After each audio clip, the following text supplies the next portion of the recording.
All right, great. Thanks for joining me. Oh my god, of course. Thanks for Yes. having me. Yes. All right. So you are Tyris Winter. Yes, I am.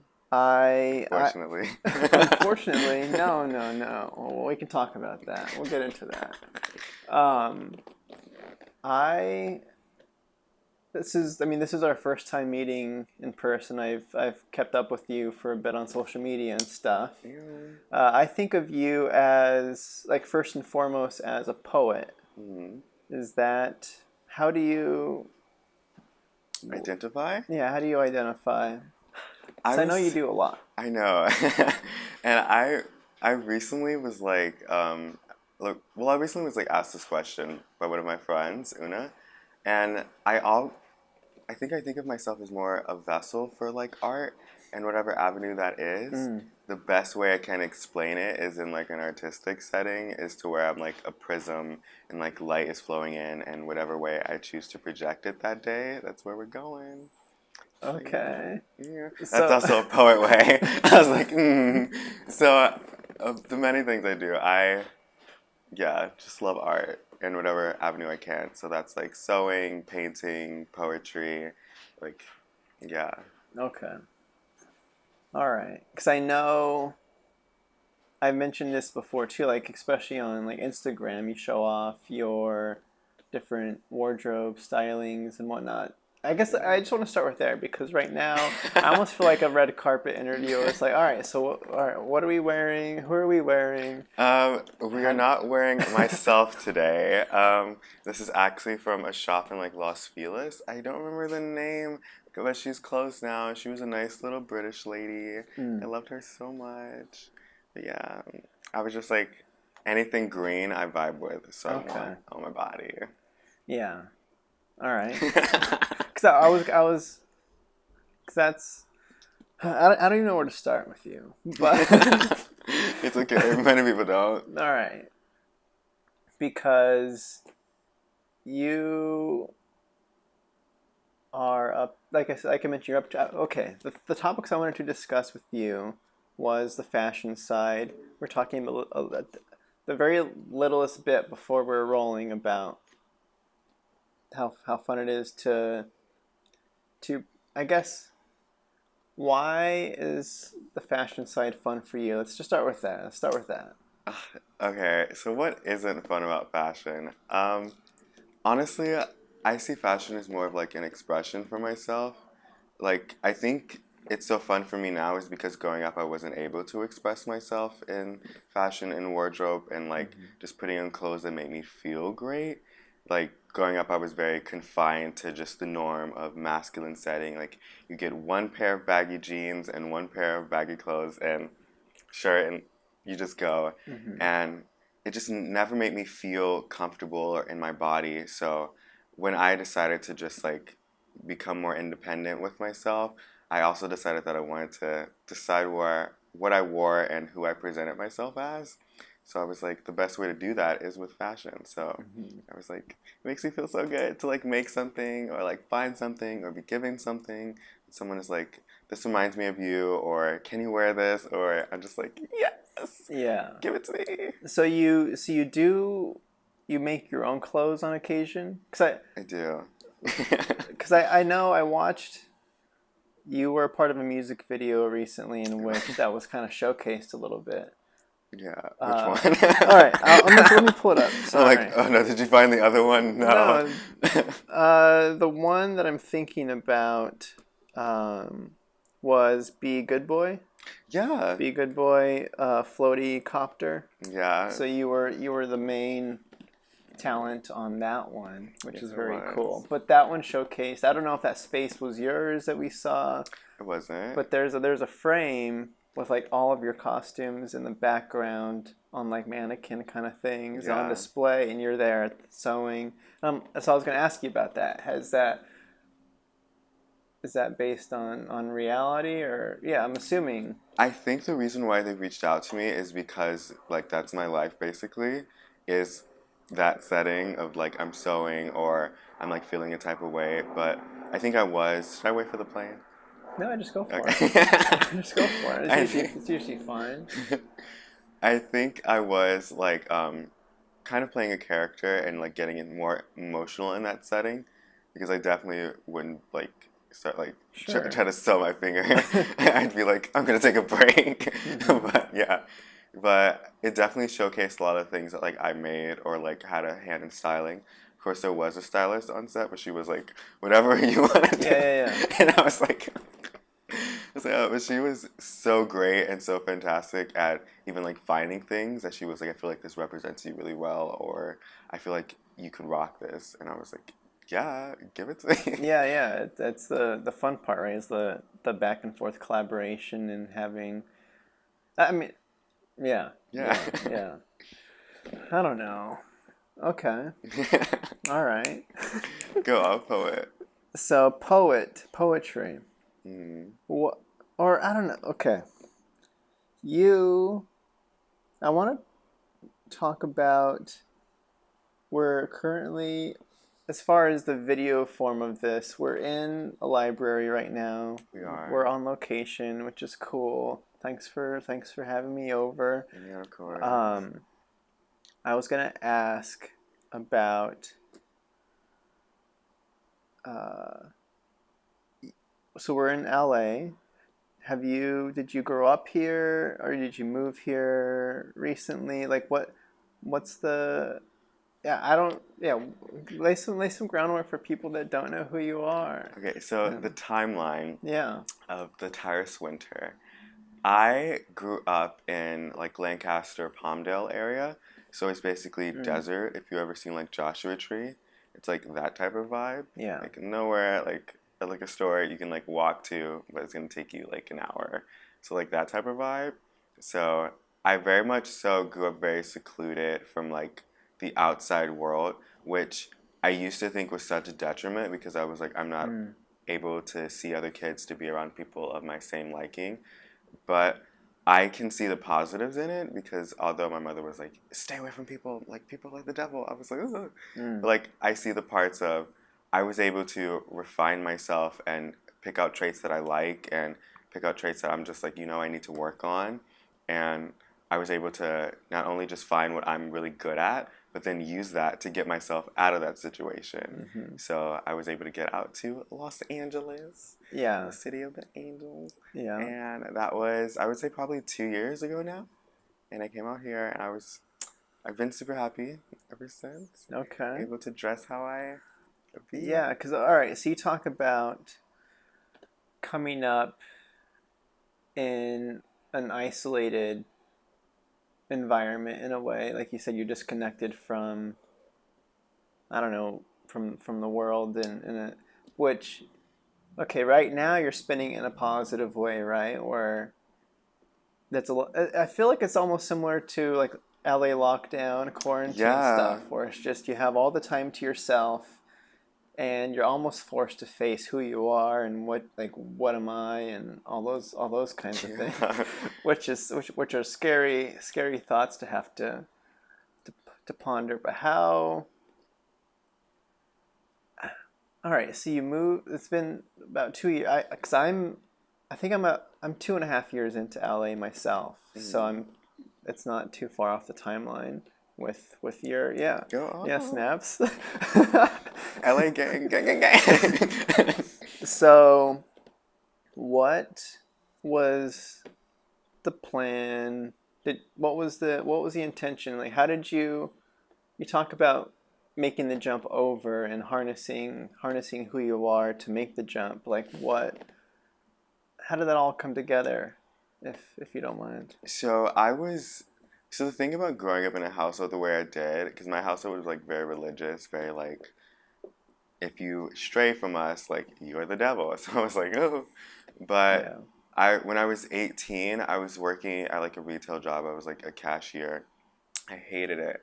And I was like hating that, hating my house, like life. I just didn't feel like I was living like the way I could be or the way I should be. And I was like, there has to be another way. And I was doing like poetry, like every so often. I was going down to this place called Get Lit, which is like Mm. a youth poetry organization. So I was like down there. I would like I had I had auditioned and I made the GLPs, which apparently is like a hard thing to do, and I had not been doing poetry for that long, and I was like, oh, little old me. So then I made it, and then I ended up making like a slam team to like compete, and I was like, damn. So So we're talking particularly about spoken word poetry. yeah, It's not just the act of writing the piece; it's also performing the piece. yeah, Is my understanding. All right, so you were writing for a while, and also finding the outlet on performing via spoken word. yeah. Okay, It was so, continue. it Just was so, wanted to clarify. I don't think spoken word is mentioned. Oh yeah, Just in case. spoken word poetry is so fun. I think it's entirely different from just like, well, it is entirely different from like reading it on a page Yeah. and being like, this is a poem that I have to write an essay about. So yeah, but performing has always been something that I just like love so much. And I did it a little bit growing up. Like I was a dancer growing up, so my mother was like, dance. And I was like, so I think me being on the stage was nothing like new. Mm-hmm. I honestly felt more comfortable on the stage than having a conversation with a person. Because then I'm like, I can just exhort this, you can see me, and then bye. Mm-hmm. Like, I did my job. I did my Yeah. check. Yeah. Okay. Yeah. I was gonna ask about being on the stage. Is that how was that experience? Like, how much do you rehearse and prep that performance before you go up there, or is it more of like it's almost like an actor thing that I'm asking about too? Is the performance of it feels like acting, but how do you approach that? Is it not okay? I was Okay. gonna guess, but no, please. No, guess, wait.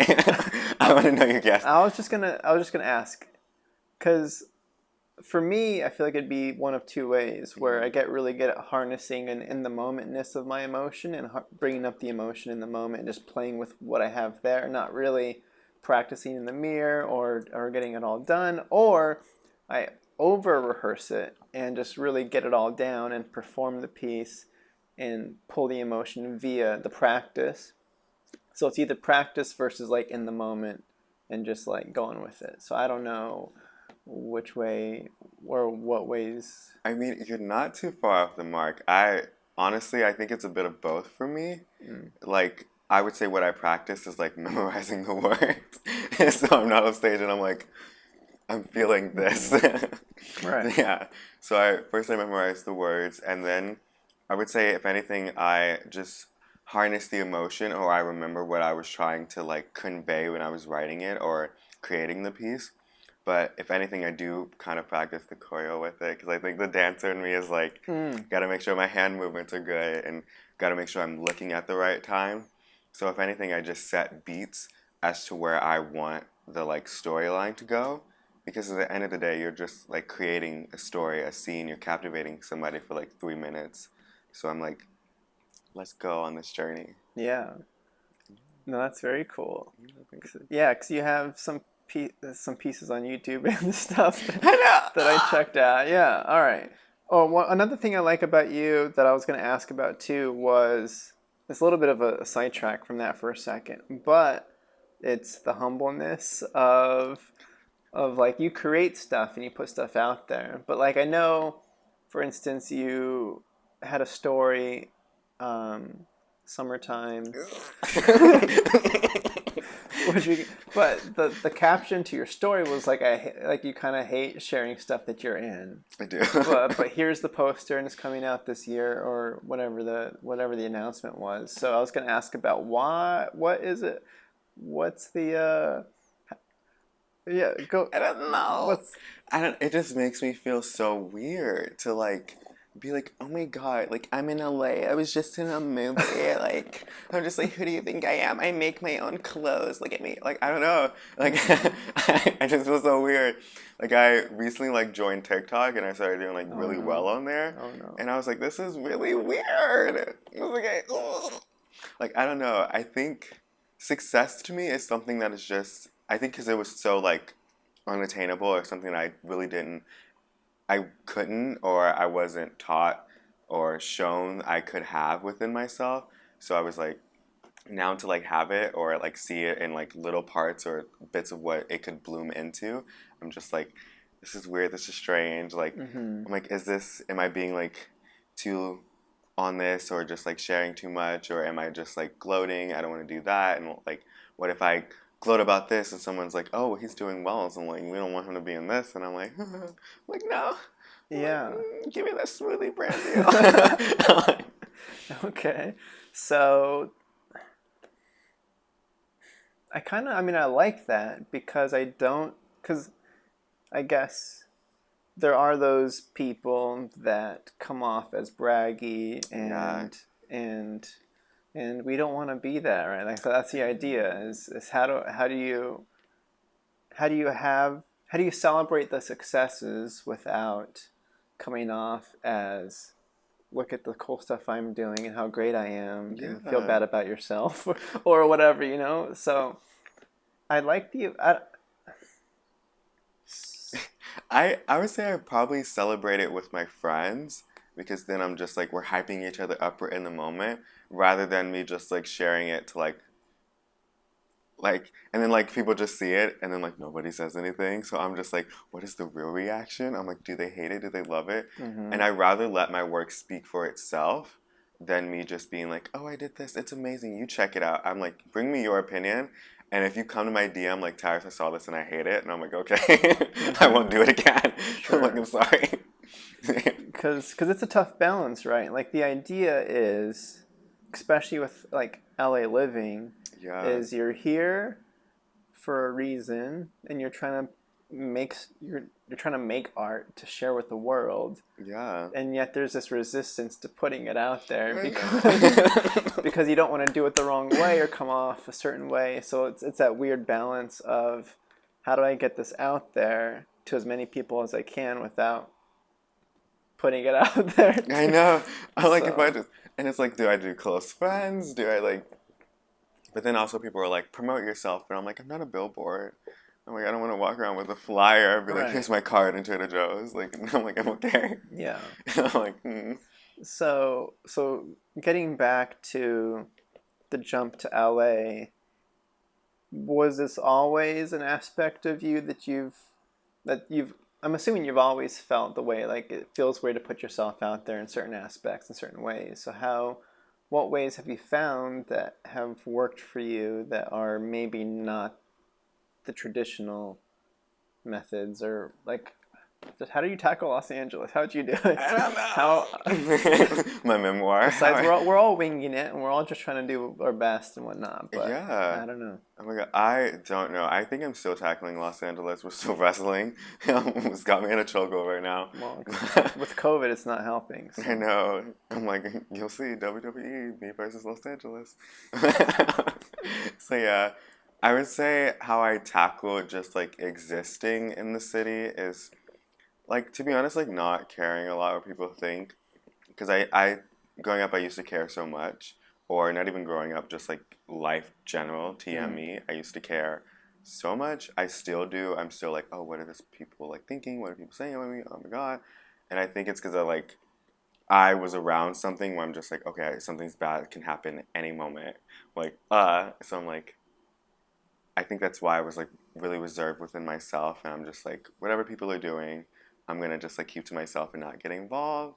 But tackling Los Angeles, I think it's just me being with who I am Hmm. and just existing. And if anybody wants like to come a part of my world, I'm like, come on, only if you're chill though. I'm like, not if you're like, how many followers do you have on Hmm. Instagram? I'm like, please, I'm like, leave me alone. Yeah, So yeah, yeah. Because there's the classic fear of only being wanted for like other people's use versus actually caring about like the back and forth of yeah, the collaboration of it, right? Is the yeah. So do you have any experiences like that you've learned from or that those people do come around? Are they easy to shake off or are those kind of like rare moments? They're hard to shake off Mm. because I don't know if it's like just LA people or just like people in general towards me, but it's like people will reach out to me and like get attached to like wanting me in something that I'm like, and then when I'm like, no, I'm okay or I'm uninterested, it's like, well, we can do this and we can do that, and I'm like, like it's not that serious. Like I said no, and I think it's also because I'm never really like a solid no. I'm just like, oh, I'm okay, or talk to you later, and it's just like that wasn't an answer. And a lot of people in LA get into like also like being in themselves, that they're only consumed by what they want a lot. So it's like more like I need to do this and I need him for this in order to benefit me and blah blah blah.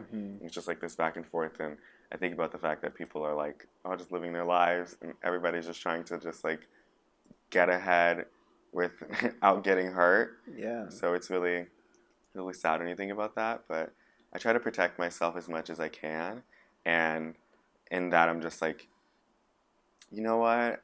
I'm sorry, but like I'll send messages like I'm sorry, but I'm gonna like protect my well-being. Like I'm okay with this opportunity. Like I appreciate you so much, but thank you. I'm okay. Like stuff like that. Yeah. Yeah. People. Okay. Because I don't have necessarily the same experience as that, because I don't get I don't get reached out to, because I'm not like an. Okay, when you get reached out to, is that for like the performing stuff, like the music video and the acting? Okay, all right, that makes sense, because I'm not an actor. So, yeah, it's very interesting, because I can see it from that perspective a little bit as well. Being that I do produce my own work, and I am in similar creative hustle where when you do want to reach out, let's just say it's like, Tyris, oh my gosh, I know Tyris. I'm gonna write a whole movie around. Yeah, I feel so bad. And then I pitch it, and then I don't get a necessarily no. I'm like, wait, all right, there's still a chance. How do I make this work? So I could see that perspective too, where it's hard to let people. I don't know, like maybe it's you're trying to be nice, or it's like, I appreciate the opportunity, keep me in mind for future stuff, or like, because we don't like closing doors and burning bridges for no reason, and it's sometimes hard to say no to people that are in that hustle, because there's so much pressure we put on ourselves. Yeah, and especially the thing about LA is that it's so fast paced, and I feel like it's like a revolving door about each person like will get a turn basically. So it's like I can just like one day like somebody reaches out to me like so like aggressive and mean, and they could have just been like having a bad day, and I'm like, bro, leave me alone, stop. And, like the next day they're like on like Time magazine, and then they'll DM me like, hope you're having a good day, and I'm like, damn, I am, but Jesus, Whoa. I'm sorry. Yeah. So yeah, I feel like it's kind of mean. Yeah, it's kind of like I think it's really important to just like let people down gently if you can. But in LA, a lot of people will take things so personally. That's why I'm like I want to make sure that I'm taking my well-being into account, but also taking yours into account, because I know how hard it is. So I'm like, I don't want to be like, no, like every other like casting director and stuff, like close the door, never hear from me. I'm like, I just want to be like, I'm not for this right now, but thank you so much. Yeah. It reminds me, for some reason, it reminds me of early dating life for sure, where sometimes a no is better because there's still that hope. But because we're recording this on Valentine's Day too, that's almost kind of why that came to mind. But I was gonna wear pink, but then I was like, you know what? You got the pink socks going. Yeah, because it was supposed to be with my pink outfit, but then I was like, they kind of match my green pants, the symbols and all. So let's jump back into spoken word poetry again. So we're talking about the performing, how you kind of choreograph your performances, how you have a bit of a dance background. Can we talk about that a little bit too? Like dancing? How, yeah, because you mentioned that your mom was a dancer and encouraged you to also learn the craft. I don't know if it was encouraging or more so like do this because we want you to be like in a masculine setting or something, or I don't even know. Well, it's kind of, yeah, sure. Yeah. I mean, parents make decisions for us growing up, and we just kind of have to go along with it. Yeah, I was like my interests were not dancing. My interests were very, I think that's why she was probably like dancing, because I was like, I'm gonna be a superhero and I'm gonna be an artist, like in my head, and so I would like either it was a mix between me like jumping off my bunk bed, like due to my sister being like, do this, and me like, yes, Mm-hmm. or me just like staring at the ceiling and like watching the paint and like sketching what I saw in it, and she's like, this is too much, maybe her thought process, and I also was like very sensitive growing up, so I'd be like, my feelings, Yeah. and she's like, dance, don't. Yeah. What kind of dance are we talking? So my mother took ballet, and so I did a lot of like, so she taught me what she knew, kind of, but her way of teaching wasn't the best. It was more like, I'm going to show you how to do this twice, and I'm going to go to work, and if you don't know how to do it, that's not my problem. And I'm like, Mm, some tough love. yeah, I was like, I was like, and then for like a few years, like, I would say like 5 to 9 or something, I was like low-key a Michael Jackson impersonator. 5 to 9 years old, or Yeah. okay. Like 5 to 9, anyway. Yeah, I was like lucky like a Michael Jackson impersonator. I like did like talent shows and stuff, competitions. That was my life, and I honestly hated it. I hate Mm-hmm. it. I think I hate it more so the comparison because I was like I always wanted to be independent, Mm-hmm. and I was like I hate trying to like follow in somebody else's footsteps, being told what to do, every movement, like how to be, like how to talk, how to think, and I was like this is a lot. So I stopped dancing finally, and I was so happy that I was able to be like, At 9 years old is yeah. okay. I was like, can I not do dancing? Yeah, yeah. So I didn't do it, and then high school came around, and I actually like took a contemporary class for a little bit, and then I secretly took cheer because I wasn't allowed to be in cheer. Mm-hmm. So I was like, oh. How did you sneak that? Because that's like an after school thing, right? Yeah. Yeah, so the way I snuck it, and I guess like my mother found out this way, that she's stalking me. But anyway, the way I like snuck it in is to where I gave her the paperwork of me being a photographer for the cheer team, and I Mm. actually talked to the coach, and I was like, my mother, like, because my mother's like very homophobic, like to be honest, and I had brought up cheer to her in the past, and she was like, oh, so you're gonna be like wearing a skirt and stuff, and I was like, no. But I mean, I'm like, no. So I was like, how do I really want to join cheer because like my friends are joining cheer, and I was like, I really want to, because I went to a charter school, so it was very much so like you go the days you want, but cheer was like you had to be there, and I was like, Yeah. this is an excuse. I want to be there. And I was like, I can do photography, and they're like, we can do the paperwork, and I was like, I'm gonna take it on my mother, and she signed it. So I did like photography for them, but I also was like cheering. So it was me like doing it, helping them, like lifting and stuff, and then me being like, You'd sneak the photos to pass. Yeah. yeah, To at least skate by with that excuse. Yeah. yeah. It was a lot. 2 lives. Hannah Montana could never. Yeah. I could see that where it's like, all right, practice is over. It's like, no, I got to get some photos quick, and then everybody poses for you. All right, Yeah. sweet, we got him. So I was never in the photos, but I was like, All happy right, to be in yeah. the moment. Or if I was like, it was on somebody's Instagram, and I'm like, I don't think anybody's gonna find this. So So how was cheer? How is that? I did it for a short while. I would say I probably did it for like 6 months or something. Mm-hmm. It wasn't like a cheer team because we were like a charter school. Because there was were there so there okay. They went to competitions, but I didn't go to them because then again, it would be more paperwork and I would get in trouble. So I'm like, I'm okay. So it was. I would say it was pretty good. I liked it. I was in it for my friends. They ended up quitting, Yeah. so then I stopped. So I was like, Yeah.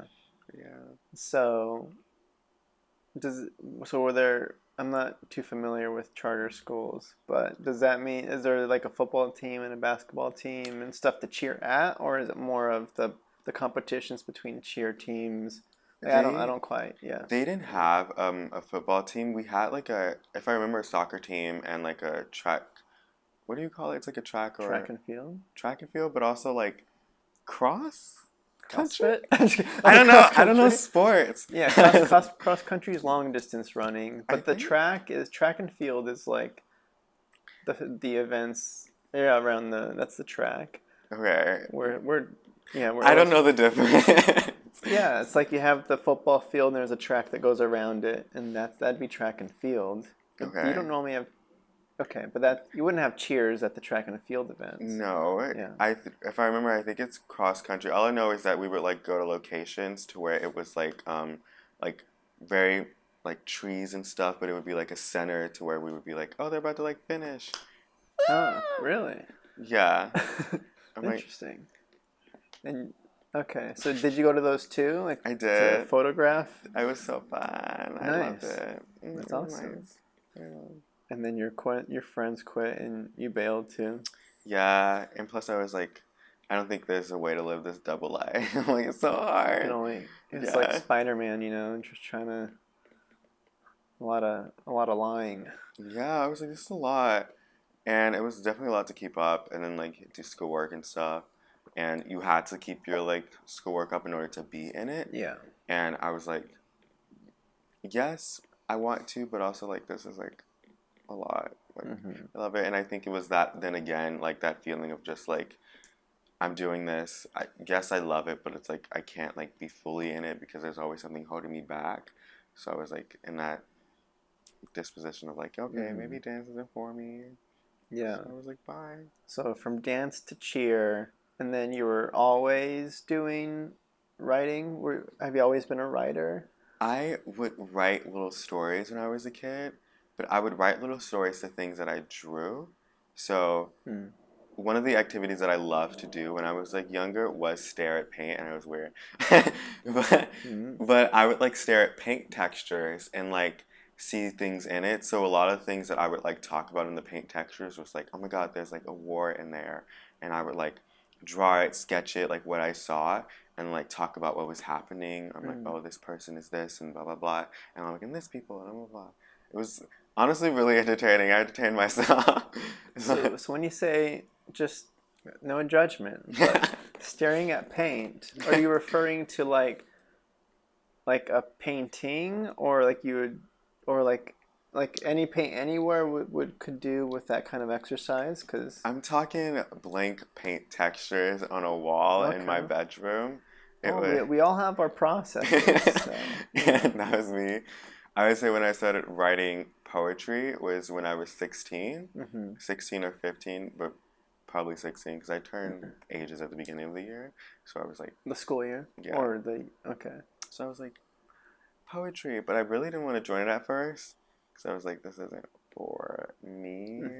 I was like the whole like emotional, like share your feelings, like share your story. I was like, then again, I'm like, I don't want people to know much about me, so why am I sharing parts of me? Yeah, because you mentioned that you were, or are, emotional, an emotional being. So, so in hindsight, it sounds like a perfect fit because it's an emotional outlet. But then again, there was some hesitation on the vulnerability that it requires. Yeah, I think I definitely still have a hard time being vulnerable. Not with poetry anymore, but just like, I think in general, just me like, oh my god, like, friends, vulnerability, telling people like, yeah, that was me. And they're like, oh my god. I'm like, anyway, change the subject. I'm like, yeah. Sure. So okay. So you jumped. So initially, it didn't seem for you, but you continued with it anyway because. Yeah, so I was at school and they had like a poetry showcase and I had saw that and there was a girl her name was Markeisha and she did a poem about her father and it really resonated with me and I was like, oh Jesus, and like this hurts. And I was actually in art club and we had like went out to like watch the showcase and like in like the main area and I was like, how emotional. And the art teacher was like, I think you need to join Poetry Han. And first I want to shout out my art teacher, Miss Johnson. I love her so much. Honestly, if it wasn't for her, I probably wouldn't have Yeah, giving it a shot. given it a shot, given most things a shot, to be honest, or even like given living as myself a shot.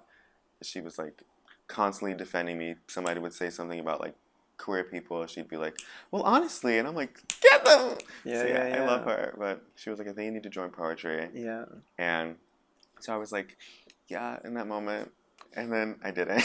So and then the poetry teacher like was coming around the classrooms and she handed me a flyer because not only did Miss Johnson tell her that I was like writing a little bit because I had started and I started writing and I showed Miss Johnson. She was like, "This is good," and I was always writing and showing my English teacher. So Miss Johnson and my English teacher, Miss Ingen, told Mr. Blonsky, the poetry teacher, and so she's like coming around, but really she's coming around for me, Mm-hmm. and she's like, "So like I hear you're like a writer," and I was like, "No, not at all, Not true. I was like, I don't know who you heard that from. lies, fairy tales, fabrications. Yeah. So I was like, and then so she said, "Oh, I'll just give you like this flyer, like class starts this and that," and I was like, "Okay." And then my friend's like, "Are you gonna join?" I was like, "No." So my peer pressure. One of my friends actually ended up joining. Well, I didn't really like know her, but I had taken another class with her that had quit, like computer science or something, like Mm-hmm. IT something. And I was like, I can't be a computer technician, but I joined it. She was in it. I'm like, this is fine. We started doing it, and I was like, wait, I'm actually good at this, and here I am. And that's the end of that story. And that's the end of it. No, that's because that's something that I've thought about too, and that can be really inspiring about teachers is how much impact a teacher can have on the growth of a student is like Yeah. crazy. Because I can think back to moments in my life too where the encouragement of an individual teacher can really push you forward on that path. Yeah. And it kind of, it kind of makes you want to be a teacher sometimes too. I'm like, oh my gosh, like, Like I get to have influence. because I mean that's what I think that's why most people want to get into that kind of craft too is to have the chance to make that sort of impact on people and to help encourage and flesh out the youth. Yeah. That's awesome. I'm honestly so grateful and so honored to have the teachers that I had in my life because I've had a bunch of like really good teachers who have saw something in me, and I think that's what pushed me to be like, okay, maybe I can do something, maybe I can like exist, maybe I can get out of this situation, this moment, this everything. So if it wasn't for teachers or good teachers or teachers who saw me, I probably wouldn't be here. Probably be back in the desert, walking to a bus stop, crying. Yeah, we don't want that. I'm We don't want glad to that. have you here. So I was gonna bring up. I was curious to, if we may, talk about more of your latest works, or how you, as far as staying on the poetry topic and spoken word, how you decide what the topic's gonna be, which ones you decide to put out into the world, and how those what that process is like. Or if it depends on the one. I could bring up specifics if you wanna. You're like, I have receipts, actually. Because like the one, I believe this is the one that's included in the summertime trailer. It's the Ode to Yelp. Yes. Yeah, and that one's very cool. And so like for instance, that one. Tell us about that one. Okay, so that one wait, do you want me to tell you how I Like wrote it? Yeah, like what's it about, and then how did it come to be, and how are people reacting to it? Like all those kinds of steps are interesting. So Ode to Yelp is so fun. I love performing that poem. It is not my favorite, but I love it. And I appreciate what it has given me. Ode to Yelp is basically just like my little anthem about how I'm gonna get back at the capitalistic world that is happening.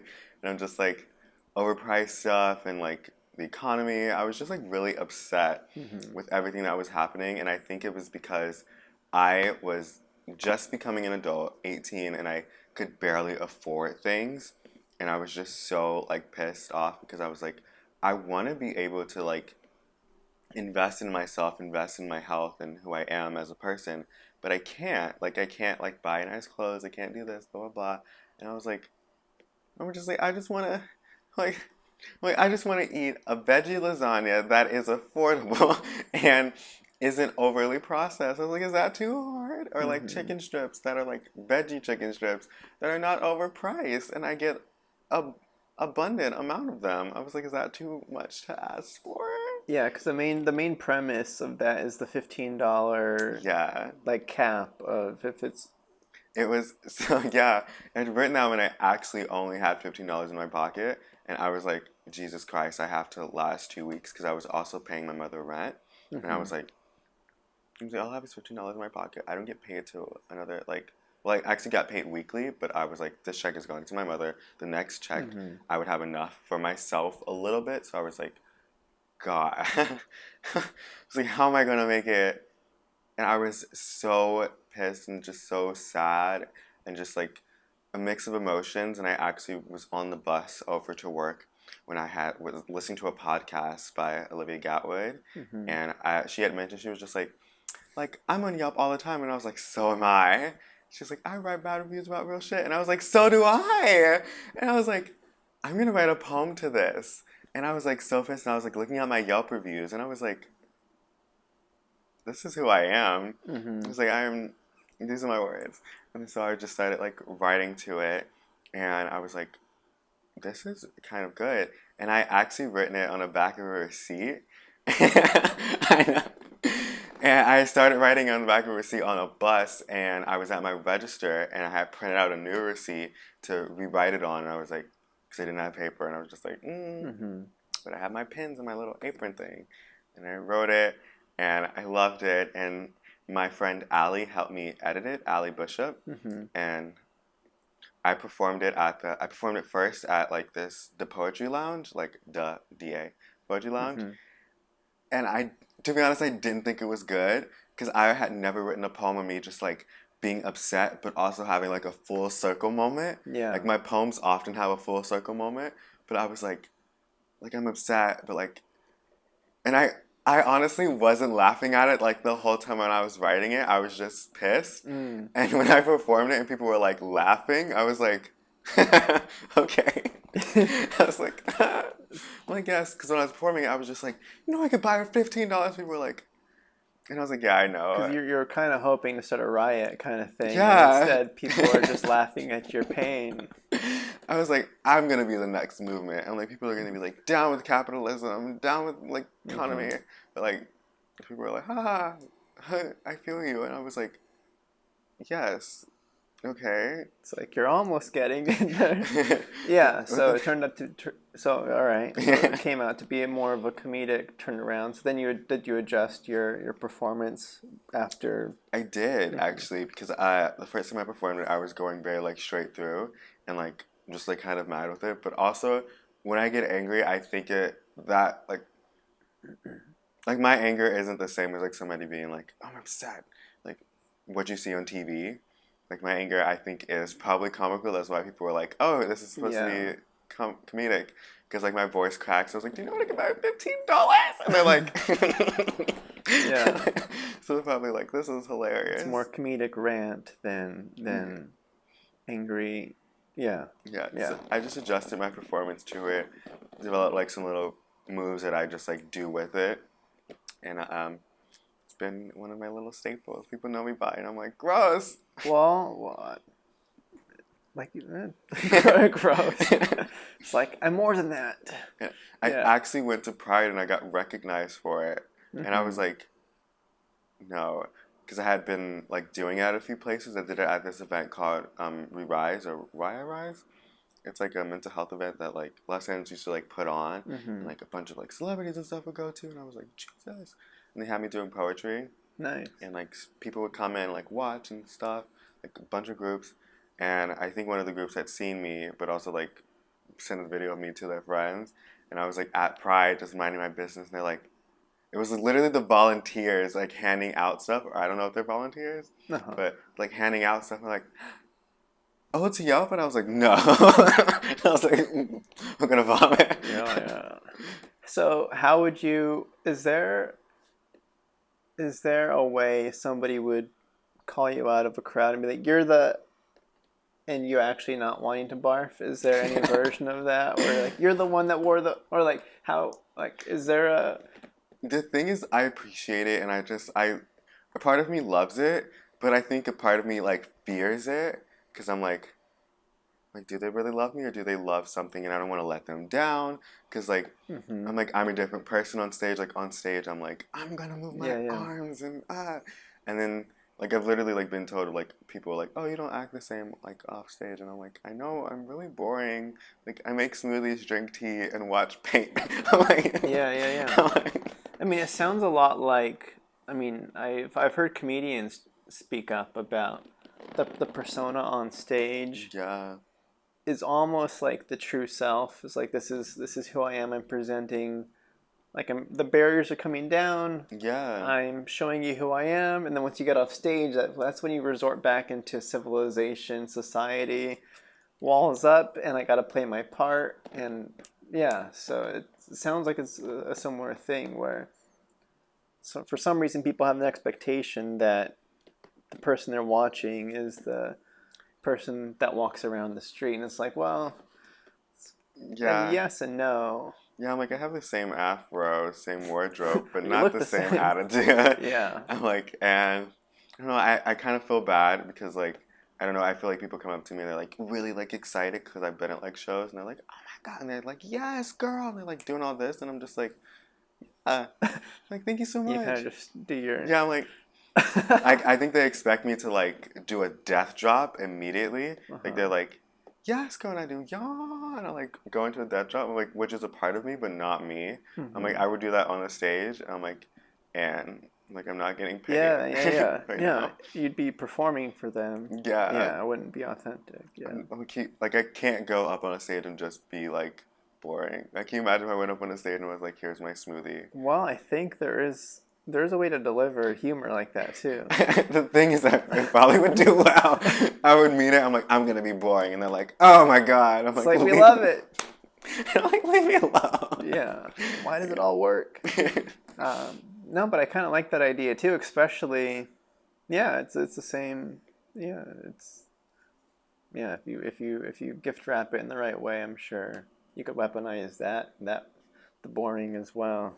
Air quotes boring. I am. So ode to Yelp. You said it's not your favorite, but you love it. I love it. I think it's not my favorite anymore because I've performed it so much. Yeah, And I'm like, it's done its job, and you're moving on. Yeah. it's done its job. It's made its money. Goodbye.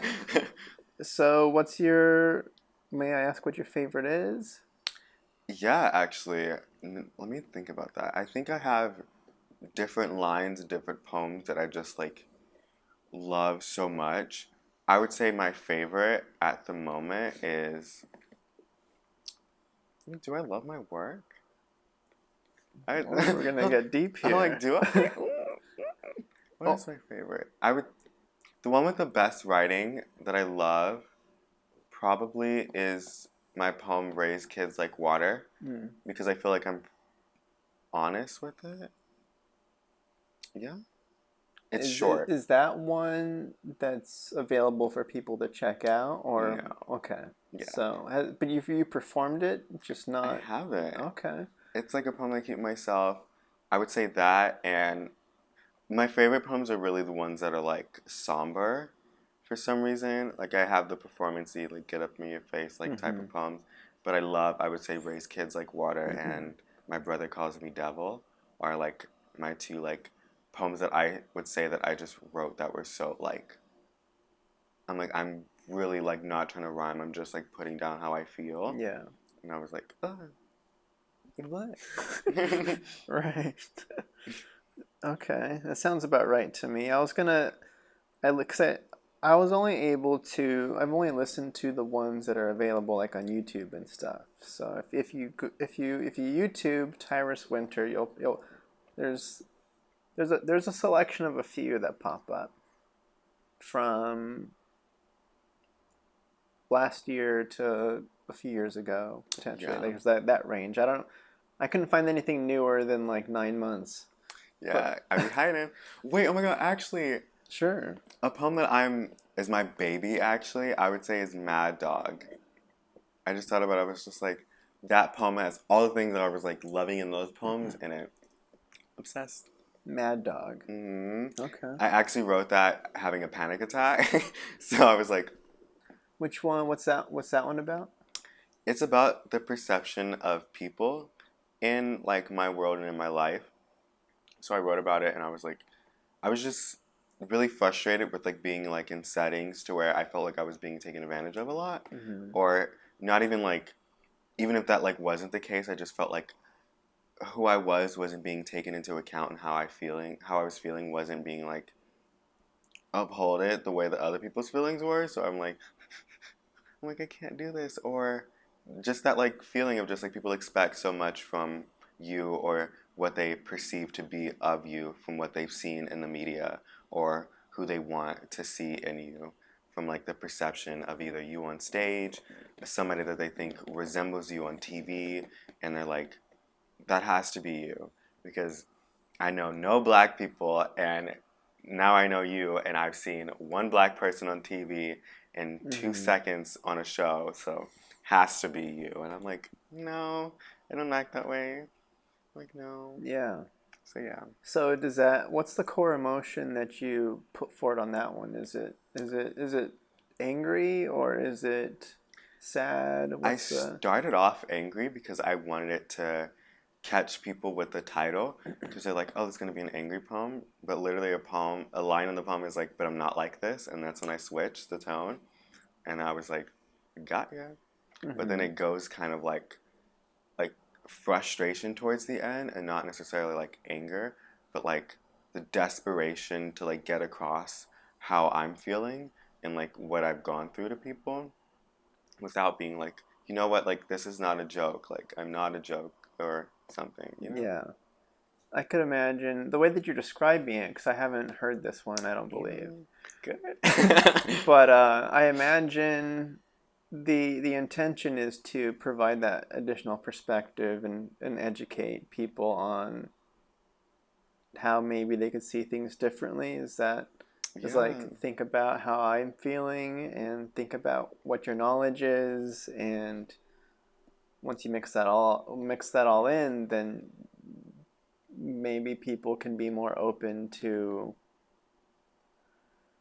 hearing you out or asking for how you're feeling. Like, that's kind of what you said, is your feelings weren't being really thought about. It's like, be like this because this is what we need and this is all I know, so this must be you, versus asking you about, all right, how are you? How do you feel about this idea? Yeah. And then you could speak up and be like, well, actually, this is how I am. I can be like this. And it's like, all right, sweet, let's work with that. Like, yeah. Yeah.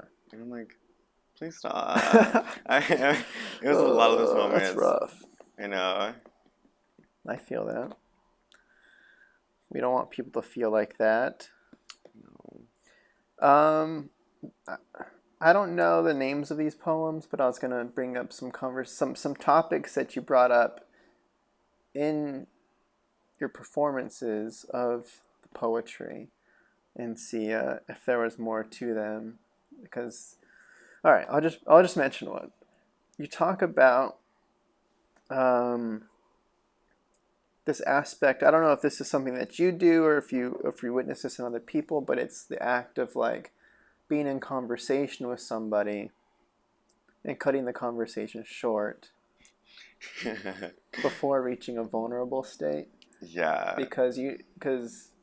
So that was a line that kind of came across, and it kind of struck me, and I'm like, ooh, hello. It's in my poem, Whatever. I talk about, I think in Mad Dog I expanded on whatever, where whatever leaves off I expand upon, but I talk about just how I was really afraid to be vulnerable, and it really shows in the poem because it's so short. Mm-hmm. Like most of my poems are like 2 minutes or like 3 minutes, and that one is like I think a minute and like 30 seconds, but I make it longer with like pauses. Like I can really do it in like a minute if I was to be like, whatever, blah, blah, blah, blah. But yeah, I talk about how I'm afraid of vulnerability a lot, or I feel like to be vulnerable, like in most settings, how do I word this?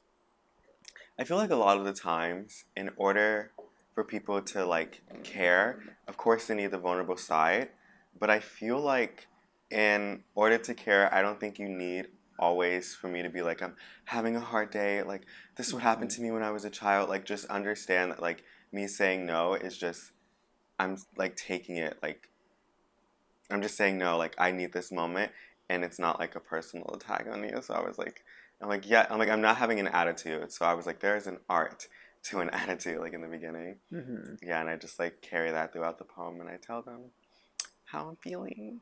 Yeah, because it sounds like a combo. 'Cause, again, going back to when you first got introduced to considering the poetry class, and you're like, wait, this is going to be vulnerable. This is not for Yeah. me. And then also to like being hit up on social medias and trying to let people know, no, I'm good for now. Thank you though.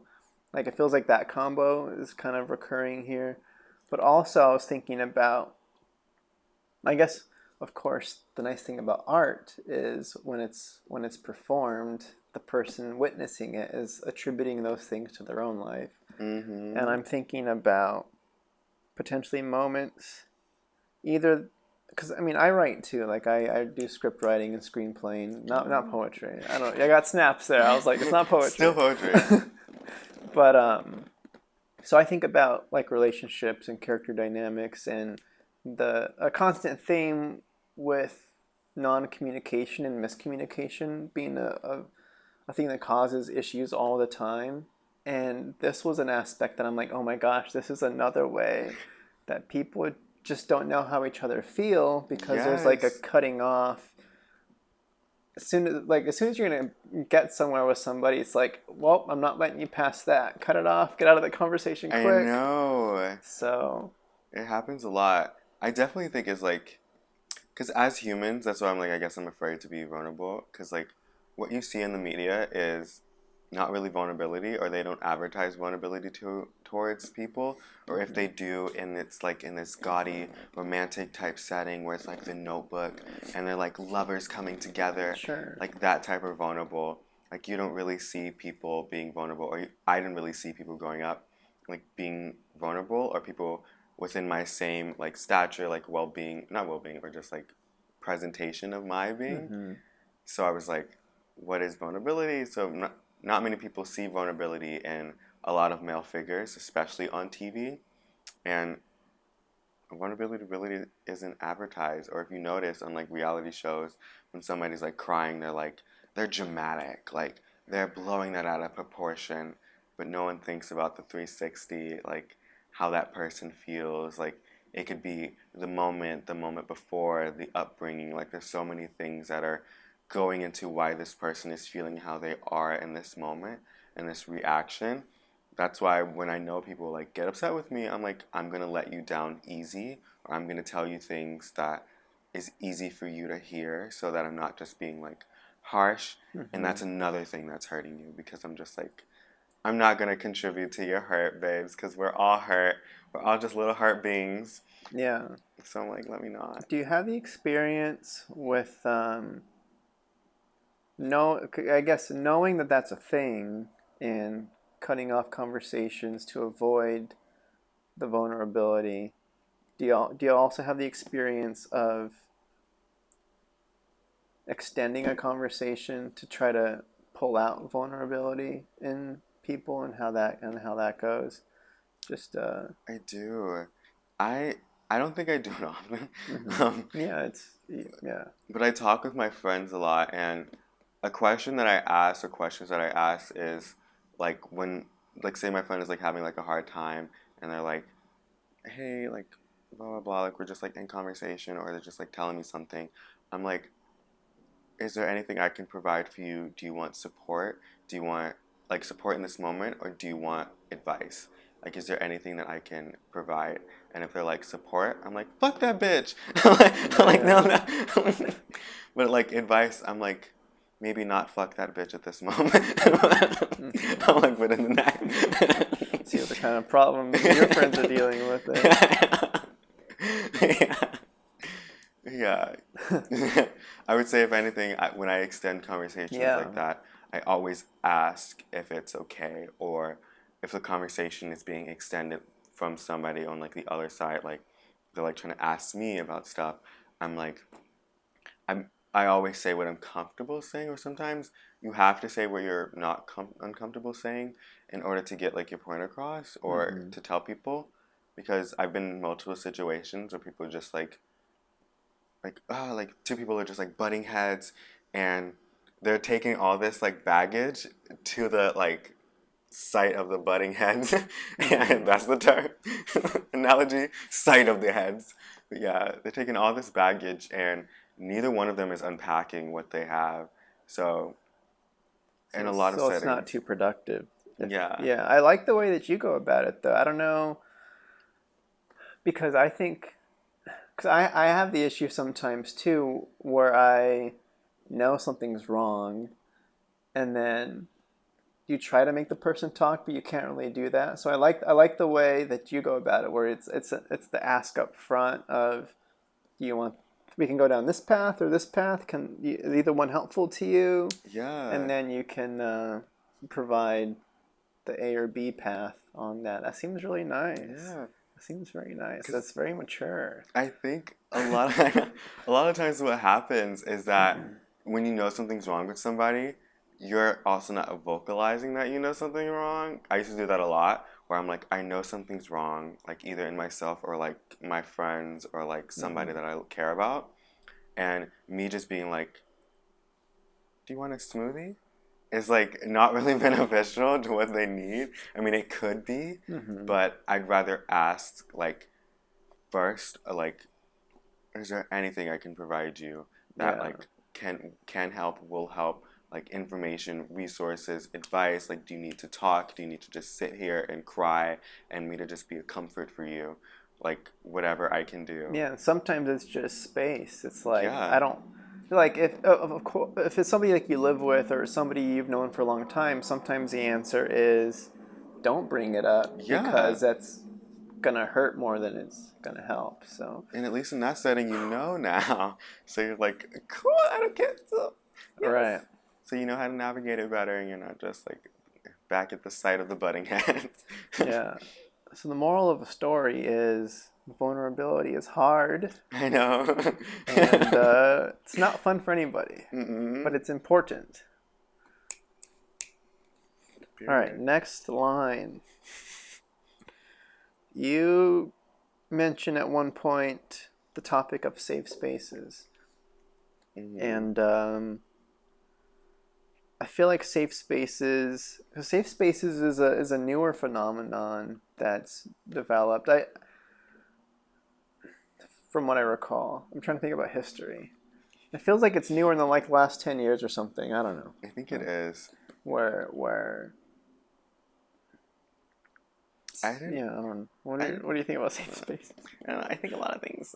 I don't think I really heard about safe spaces growing up, but I think safe spaces to what people try to advertise them as, in my opinion, is kind of toxic because a lot of people would be like, "Oh, we're holding safe spaces," but in turn, this.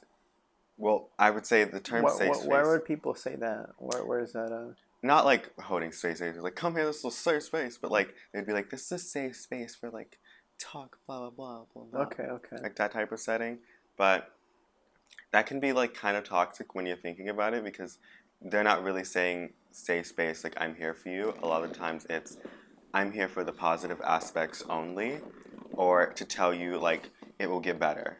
Like I think in order for things to really be a safe space, you have to also embrace the negativity that comes with growth and not just like, oh, it'll get better. Like I'm just like, oh my god, like I'm going through this. And they're just like, in 10 years, it'll be better. And I'm like,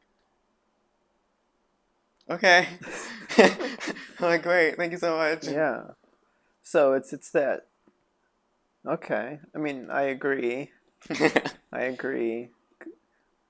Because like you're saying, the way that safe spaces are advertised is you can come here and you can hear all of the good things.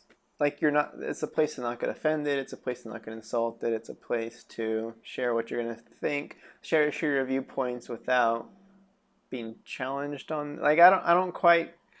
Like it's a weird. It's kind of confusing. I think a lot of businesses would be like, this is a safe space or people in conversation will be like, this is a safe space. And just like, I don't Because I mean think that. about, because a space that I hear about it a lot is like college campuses, Yeah. where either the entire college campus is a safe space, or even like pockets within it are safe spaces. And then, like you were saying, that there's an element that's being ignored there that's actually the important part of a process.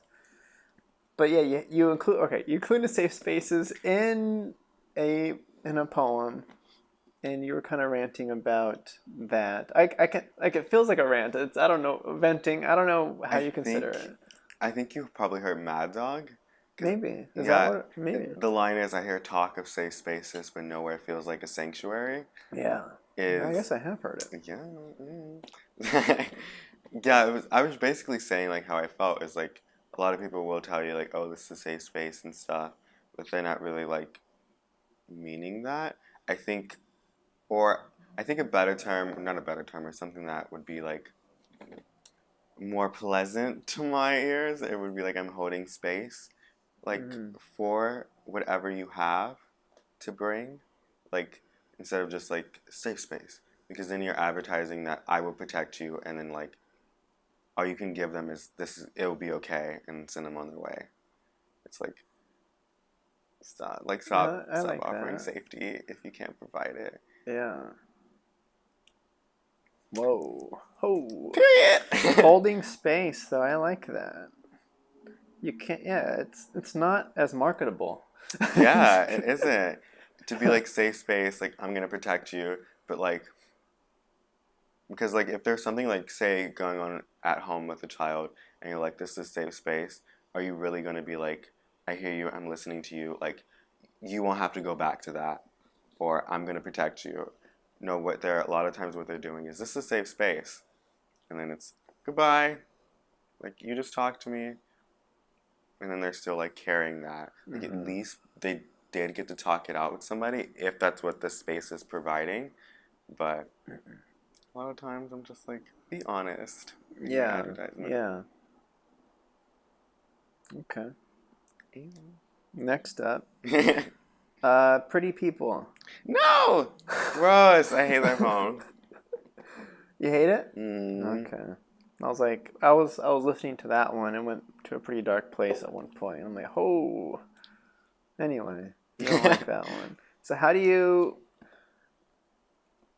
It seems like you have a pretty good batting ratio, and to put in a sports term of a sport I don't even like, in terms of a percentage. Like, what's your when you create? How often do you still like it later on? For like, is it 90 percentile, or is it like half of them you kind of like have to sweep away, or what's? I don't know. I would say there are poems that I definitely get sick of Mm-hmm. because it's the poems that tend to be people resonate with more, or not even that, they're just like, this is marketable, or we want this for like this moment, or we want to hear this. So I'm like, So then, then I get sick of it. okay, Because I'm like, you're hearing it the first time. This is my 100th time. right, So I'm like, I'm okay. But it's kind of, I saw somebody, yeah, I don't know. okay. I mean, that's not really the piece's fault. That's comes with the territory of the performance aspect and putting on the show, right? Yeah. Or okay, But I would say because I grow from where I was when I had written a piece, yeah, I probably, it's not necessarily me being like, oh my God, I hate this poem, even though it felt like the exaggeration that yeah, I go to. It's me more so being like, I've grown from this piece. This piece taught me what it could. It no longer is teaching me anything. mm-hmm. Yes, I can say it and like shed light on it or say it in a different perspective, but I think it's time for me to write something different about where I am now or where I've come from. I can touch on that piece, but it's not Yeah, encompassing what I'm feeling now. because that's come up um, with like musicians, and I've always been curious about how does one write a song and then they have to go on tour and then perform the song and take it through the whole process of making the album, and now it's out there and it's been 2 years since they wrote it, and it's like, how do you still live with it? Because of course we grow in that time, and I've heard answers like, well, yes, that was a different me, but through the years of the development of it, I can think of it in a different way. Yeah. So it stays fresh, and yet but yeah, I get it. Yeah. I get it, because that's how I am with my work too. With like, I've got a feature film that I made that's coming out soon. Oh. Thanks. Thank you. And it's been like a 2-year process on the writing of it to it coming out. It's going to be 2 years. And I've made a lot of films, and I've been on a lot of sets in between, and I'm like, oh my gosh, if I can go back in time, like the writing would be much better, the directing would be better, just because we just grow as people and as artists, and we have more tools in our toolbox and more confidence. And I'm like, oh, if I could just, I just got to do it again and put something new into the world, and then by the time that comes out, I would have grown again. Yeah. It's endless. So it's the struggle. The struggle's real. The struggle's real. Gross. Okay, so we won't talk about that one. I did want to talk about. It's a thing called. We mentioned it before, but it is summertime. I was curious a little bit, maybe more on the side of being that you are. Do you consider yourself an actor? Yes. Did you consider yourself an actor before summertime? No. Okay. Great. So, I know the story a little bit just because I've done some research on it, but if you wanted to, how is it for you getting sucked into that world? And then we can talk about that whole process, because Yeah, so Summertime is a collection of like 20 or so poets, different stories and such. So a lot of the other poets were like selected and like they auditioned to this organization called Get Lit. I'm also a part of it, but I wasn't like a part of the auditioning process. Mm-hmm. But the director saw me at one of the competitions I was at, actually on YouTube. He saw the performance of me first doing OT Yelp for. Not first, we're like doing OTL at that competition at the finals that I won. But yeah. Yeah. And to clarify really quick, I'll jump in. The director is Carlos Lopez Estrada. Yes, he is. Director of Blind Spotting. So Summertime hit Sundance in 2020. Blind Spotting was also a Sundance darling. So that's just a background on Summertime. But all right. Yeah. So the director saw you on YouTube, and then saw you in person at one point, too. He was actually a judge at the Slam. And then that's when I also saw the power of OTO once again. Because when I auditioned for the Slam team, they actually weren't going to like let me do OTO. Because they were like, this is like a slam poem. Like slam poems are like emotional. Like I was going to do whatever. And I was like, I want to do OTO. So the way I actually got it in is they have like a weekly class like every Saturday, and our team practice was happening the same time. So I went downstairs to the class and then performed in front of all those students, and the students went wild for it. And they were like, okay, you can do it too. So I did it at the Slam. Carlos saw me and was like, we want you in this movie. And I ended up having the largest role in it. So I'm like, damn. Congrats. I was like, do your snaps too? I know you're a snap. I was really scared because I was like, I've never been in a film before. Like, all I know is poetry when like portraying emotions. So it was really interesting to like do my poem, but like do it again. And I was like, okay. Oh, right. Or like pause in like a specific line and then deliver that a different way. Yeah, let's pick up from, this moment. Yeah. I was like, oh, it's weird. So I think it was both weird, but also like a really good way for me to learn different aspects of my poem. And like I was like, I like this enunciation. I like it set like this. I like the way this feels. I got to like do it differently. and it was really incredible. It was a learning process, but it definitely was something that I enjoyed, and I'm just so grateful to Carlos because he was like, "Be in this film and do this, and we're gonna have Yeah, you." And then yeah. I wrote a second poem for it, and I was like, "Damn, So you have 2 poems in the... I do. Nice. I have Ode to Yelp and Home." Great. So I would say to anybody listening, check out the trailer. It's very cool.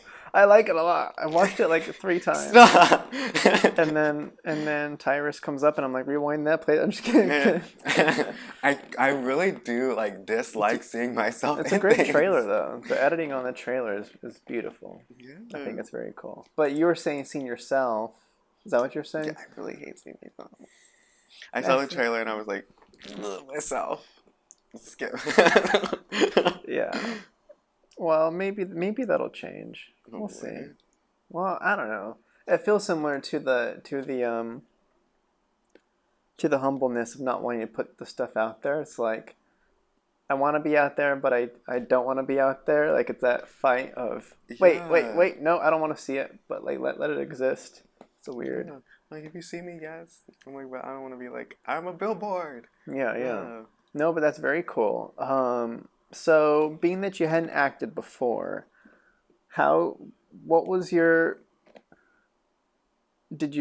how did you prepare for like because it's not all performance, it's not all spoken word performance, I assume. It's like there's normal Tyris moments versus performing. Because I haven't seen the piece. It's technically not out yet. So I have to use my imagination. But how did you prep? So we did like what are those, like table readings? Yeah. We did those. I got like feedback off that, and I would say a lot of times on set, Carlos was more so giving me like direction because he's a director. Yeah. Yeah. He was like, yeah, so like take it more in this way, do like this, like say it that way, and you can tell in the beginning of the film like I was really nervous. Like, of course, it doesn't like show in my voice or like. But you could see it because that was you. Like I can feel it, but you can definitely tell my confidence level change as the film goes on, like the way I'm like presenting things. So I'm like, did you shoot it? You guys shot it in sequence, like it was. Yeah, we kind of had to because it was like we had to like intertwine everybody's story, so we were like literally going across the city. But we did like go back, like do pickups, like and stuff like that. And which I was grateful for because I was like, I get to do it again. Yeah, you get to, now that you're more confident and more seasoned and got some time on front of the camera, it's like, all right, let's go back and let's redo that. Yeah, I'm ready. And it was really fun. Like I really loved it so much. I'm like, give me more. You got addicted. Y'all DM me for that. Yeah. So prior to getting on set, though, so you mentioned table reads. What did you do? Like, did you end up taking any acting classes or talking to actors, or did you do any? Was there a chance to do like rehearsals in between table read and the shoot, where you gotta meet your castmates and feel each other out and try blocking in locations? Like, how was all of that? The thing is that like I already kind of knew most of the people because they were like poets as well. Yeah. So I was, especially with the people that I was going to be with a lot, I was like, oh, I kind of know you guys. So yeah, like, I'm comfortable with this. But I would say I didn't really ask a lot of like for help. I was just like, whatever people got to offer, I will take. Yeah. But I definitely probably should have like asked actors and stuff. And as I did, you can tell in the film, like, because like I would say the first few days of shooting, I was like getting really down on myself and really scared. So I was like, oh my god, like I need somebody here. So I actually Diane, one of the producers and also like the founder of Get Lit, I was like, hey, help me, blah blah. And she was like, sweetie, I'm an actor. And I was like, ah. Yeah. So she gave me advice. That wasn't our interaction. Like that's how I paraphrase things. Yeah. But yeah, so she gave me advice. She like helped me a lot. And I was like, I started to like feel more confident, and I was like, yeah, like, I can do this. So yeah. Very cool. And also one of the people like in my like little group, because I kind of have like a little like posse in the film, like 2 people. Benet and Lee. They go by Lee now, but Benet is actually already like an actor. Like she went to like an acting school. So I noticed a lot of our table readings, she would be like, "Oh yeah," and I'm like, "Yes." Like I would do it like that, and I would be like, or I would just like pick up on things. I'm like, oh, like in conversation her voice is like here, but like in acting her voice is like, "Hey guys, yeah, definitely, oh my god." So I'm like, I can do that. Yeah. So I'm not on the film being like, I don't want to buy chicken strips, and they're like, Tyris, the mic is over here, and I'm like, so yeah. But because I imagine that it probably wasn't too much of a stretch for you, because of course the nature of the film, it's pretty much like the director wanted you because of you. So it's almost just be yourself. And you already have the experience of performing. It's just I mean, you've performed in front of a camera. It's not necessarily to the camera, but you've performed in front of audiences. You've harnessed energy for your performances. It's very, I can see a lot of overlap into, all right, now I just got to channel it in a different way. And then do my thing. But no, I think it's very cool. It was really cool. So since then, acting, like you mentioned, it's now that you're an actor. Now I have the IMDb credits. So how do you feel about that pursuit? What has that added to your play? How does that feel?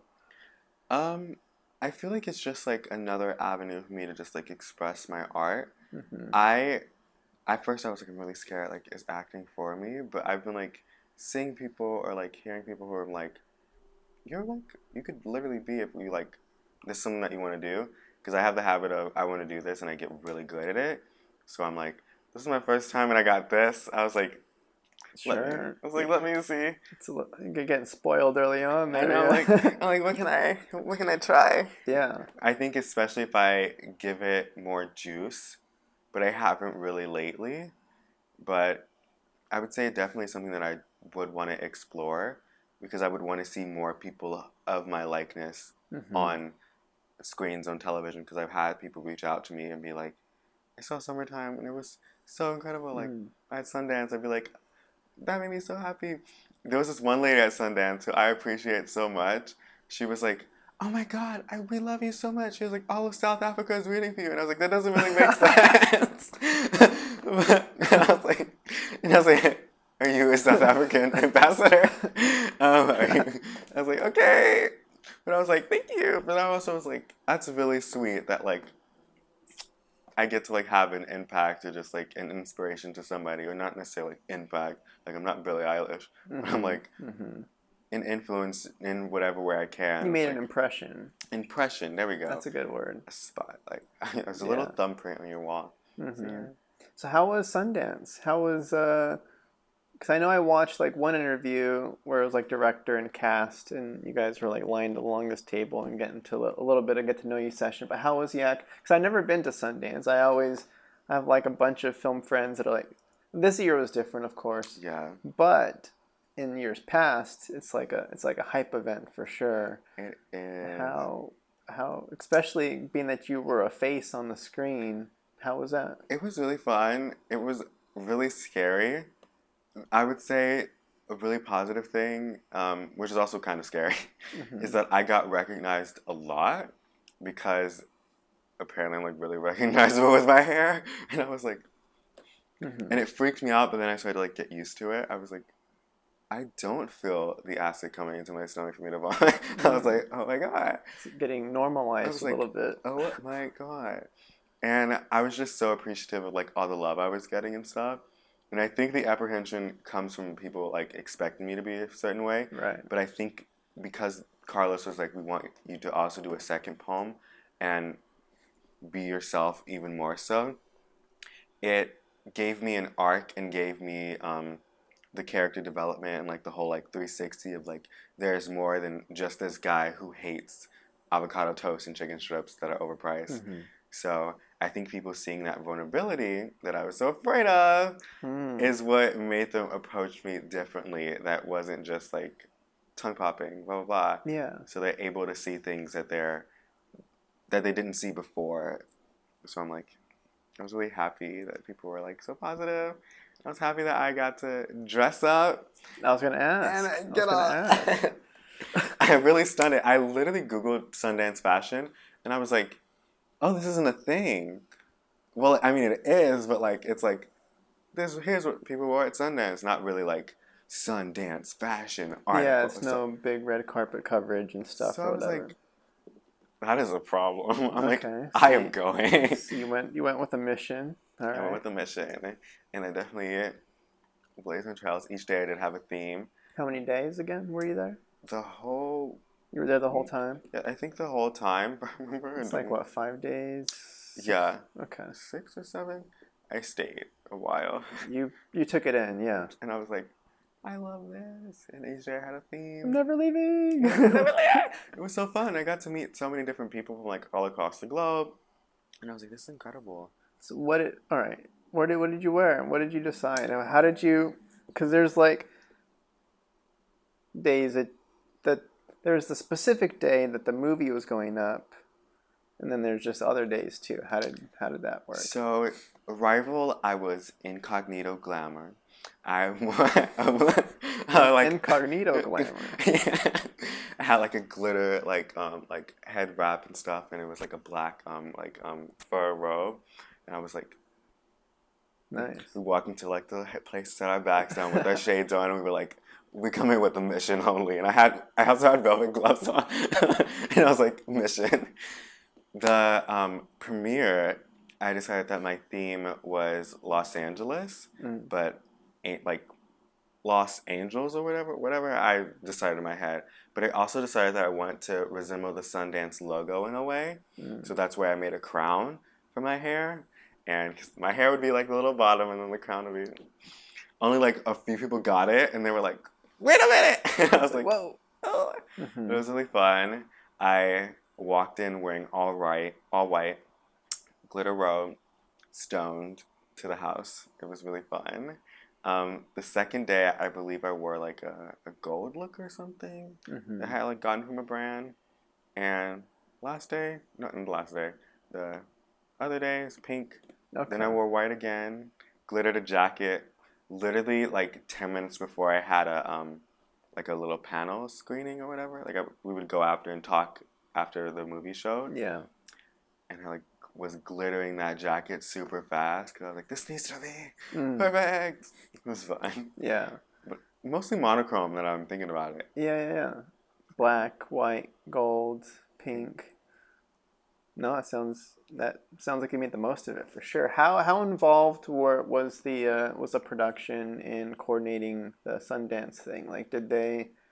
I'm assuming they like flew you out and got you all settled in, and then they had like maybe an itinerary for you on like this is where you want to be, a little bit of guidance on how to. They did. So they were like, so they picked out like a group of like poets who would be like the main faces. Of course, I wasn't. Sure. They had like Tyris. Hello. I was like, who, me? Like, yeah. So they're like, you're gonna be like doing the interviews and such, and like talking to people. And I was like, cool. I'm prepared for these. So they had like an itinerary. After that first meeting, it was like you're getting up like tomorrow at 7, stuff like doing this. We would like go to like shoots, go to like talk to people, go to screenings, and then like go to parties and like perform or something. And it was a blast, but it also was like I'm exhausted, because I was like, this life is hard, but also I love it. Yeah, but it's the dream at the same time, so you Yeah. make it work. I'm like, it's the dream, but I also can't sleep. So like, Yeah. You can't sustain that for. Yeah, but it's a nice week stint to push. I feel like it was more like a training. So I'm like, you know what? Okay. I'm like, I know. I'm like, this is boot camp. Yeah. I'm like cold. Got my black jacket on. Yeah. Nice. I was thinking about. You said something in there, and then I forgot what my thought was. But what? Okay, I guess aside from the experience you got from like the attention toward you. How did you spend much time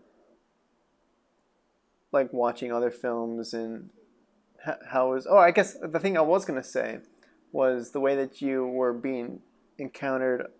You mentioned that the second poem might have put you in a different light, so when people came up to you, it felt different. Mm-hmm. I was also thinking that another element could be being that a lot of people there are in the industry and they're filmmakers, and there's a better understanding of what you go through as an actor. So it's not like, so they're a little bit, they're not the starstruck people. They're like, oh my gosh, like that must be you. They get where you're coming from, and they get the process, and they're just happy to be Yeah. be what do we say? Have the impression, be impressioned upon. It's not a term. But how was it seeing the other projects and seeing what other people brought to the table, and like all that kind of, if there's anything of memorable from that? I didn't get to see a lot of movies because I was like, I have to be at this, and there are people who I wanted to meet up with, and I couldn't, and I was like, but the movies that I did get to see, I loved because they gave us tickets. Yeah. I was on a panel with the two directors, and they were like, come to a movie, and I was like, okay, and then I did, and I was like, oh! It was called Save Yourselves, which I love that movie so much! I'm like, ah! And there was a movie that I wanted to see, a Kajillionaire, and I didn't get to see it at Sundance, but I got to see it after and then meet the director, so I was like, ah! Like, what a full circle moment.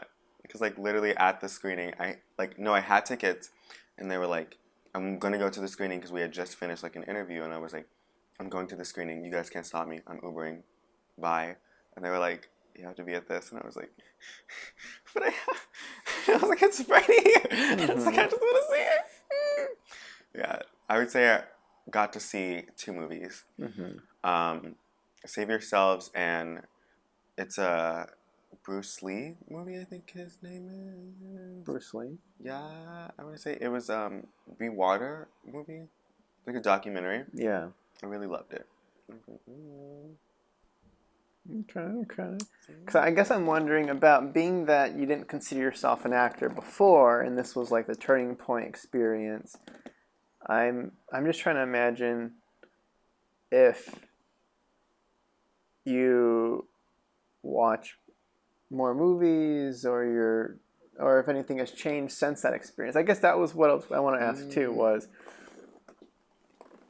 yeah, I mean, you kind of answered it before, but if what you've taken from that experience and what the goals are coming up. Because one thing about acting that I feel is different than what you do is in most cases you're not really performing anything that you're creating yourself. It's like, I'm writing words, I want you to play this character and come be this other person for me, versus the awesome opportunity of Summertime, where it's like, no, I like you as you are. Yeah.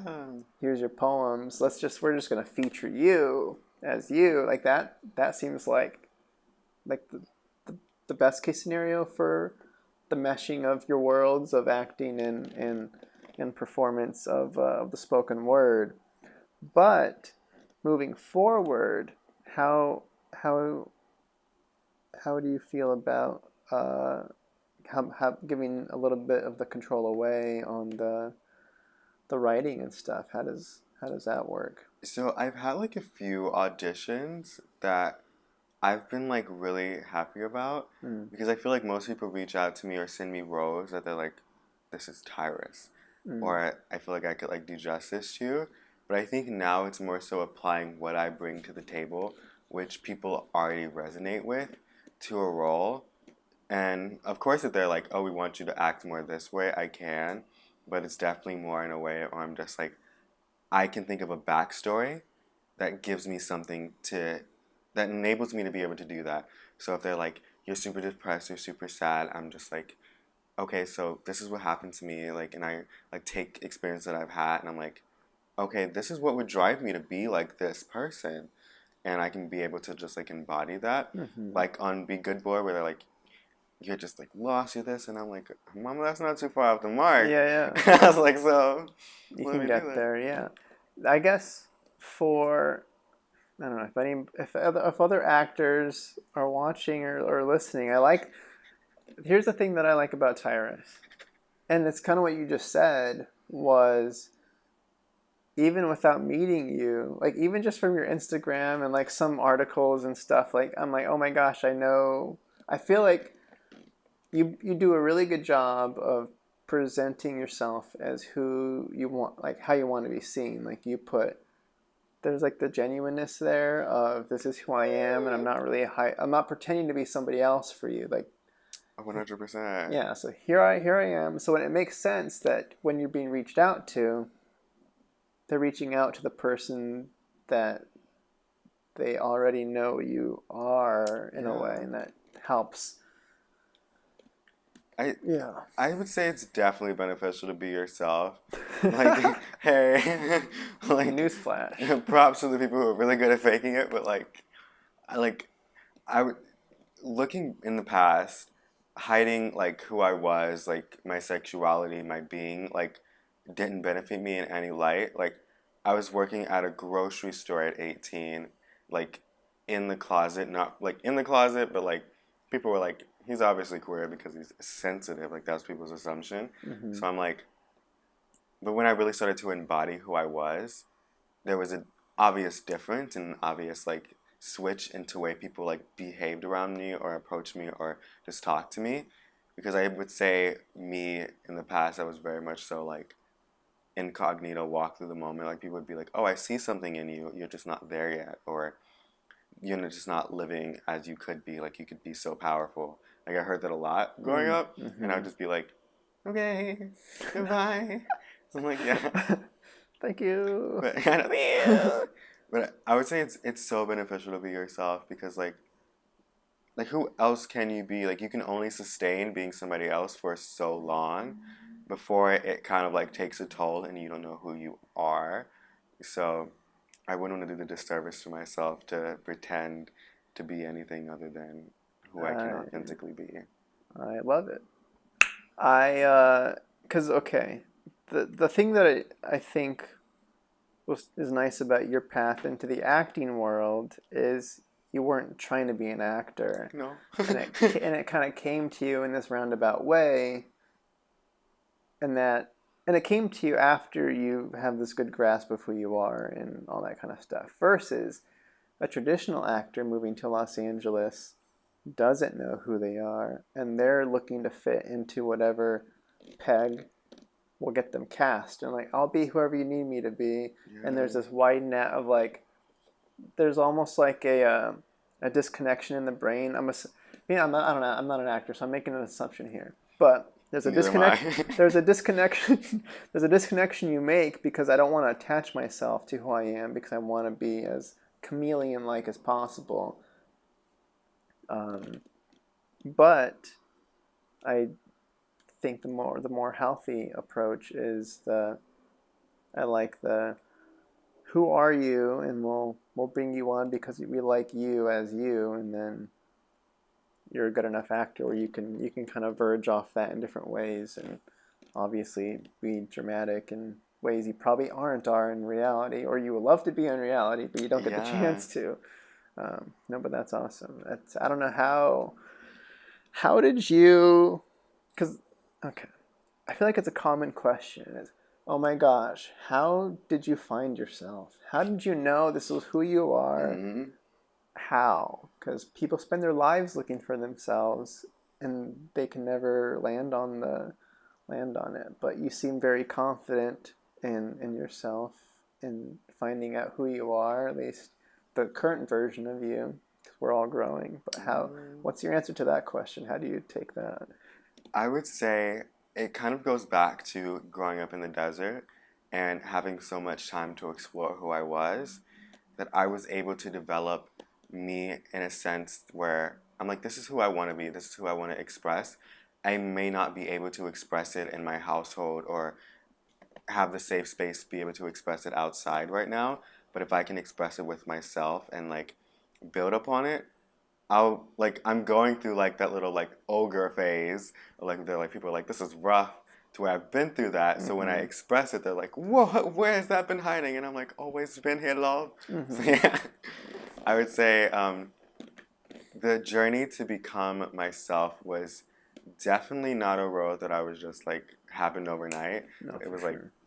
a journey, and there are so many aspects that definitely contributed to me getting here. So many different people put fuel in the tank, and I'm just so happy to be here. So, if one asks you the question of like, Tyrus, any advice for, like, I'm lost, how can I get on the path to becoming myself? Like, what do you tell that I person? feel like this is a moment where I like pull out my book and I'm like self help, and like how to find who you are. Like in 1999, I'm like I Yeah. answered that on page 26 Yeah, actually. exactly. There we go. But honestly, I think I would say like explore who you are when like no one is watching. Like I've said this like in the past like to my friends. Like my friends have documented me saying this, and now I feel Hmm. like a broken record. But it's like literally just explore who you are. No one is watching. If you can be authentic, the person who you are in closed settings, the way you are to other people, you know you're being authentic. Like I make jokes and like laugh with myself, like in my room, and I know no one hears me, but Mm. I'm like I'm hilarious, and that's all that matters. And then I'll also be in conversation, and I'll laugh at my own jokes, and I'm like I'm hilarious, and that's all that matters. So it's like I think it's really important to just explore who you are in whatever setting, and also explore what makes you happy. Like if literally staring at paint at 4 years old makes you happy, do that.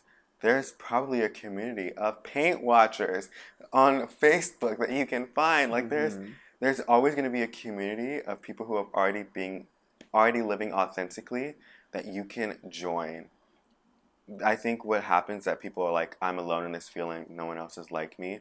But history repeats itself, life repeats itself, and there's probably somebody like you and you two haven't found each other, or the group of people Hmm. haven't found each other. So I think it's beneficial to explore that so that you're prepared to meet those people. Yeah, I think that's all great advice. And you mentioned that you sound like a broken record, and I know. I get the feeling. Um, because I'll just shout out what is it, the Rad Mag. Yeah, my friend Una, I Una love Una her. Lulu, claiming your space and the comfortability in interview with internet sensation I don't know Tyris actually about Winter. that. I'm not a sensation. So yeah, you talk about it in this article a bit. I think you even there's a quote you just said now Yeah, that is in because I there. say it a lot. Because I get asked it a lot. Yeah, yeah. But I think that's like the biggest question a lot of people have is how do I find myself and like what did you do? Like it's a good question to ask is asking people that have seemed to have found themselves like, all right, let's get your story and let's get yours and then hopefully you can get your own melting pot and Yeah. find your own thing. The only thing I'd put on top of that to I guess preface is you kind of mentioned it too within your own story, but like it's not a process you can really rush and you don't know when the answer is going to come. It's just like explore and listen to yourself and eventually you'll land. Yeah. And At the end of the that's a day, scary part though I too. know. Scary. Scary. At the end of the day, you're like, I would say the best metaphor is like you're panning for gold. Mhm. So you're like this. I know. Have you panned for gold before? I haven't. But I mean, Yeah, we got someone wants yeah. to DM me, take me panning for gold. Yeah. I'm like, We're in California, you so know, gold. yeah. Yeah. I would Sorry, say, the metaphor, go on. I would say the metaphor is just basically that. Like, it's you searching for something that you know is there, and you will find it Hmm. eventually. And it could take months, years, few days, few seconds. It could literally just take you just one day being like, I'm done with this. Like I'm done behaving this certain way. I'm done acting like I'm this person toward people, and Hmm. just like choosing to never live that way. I could see that.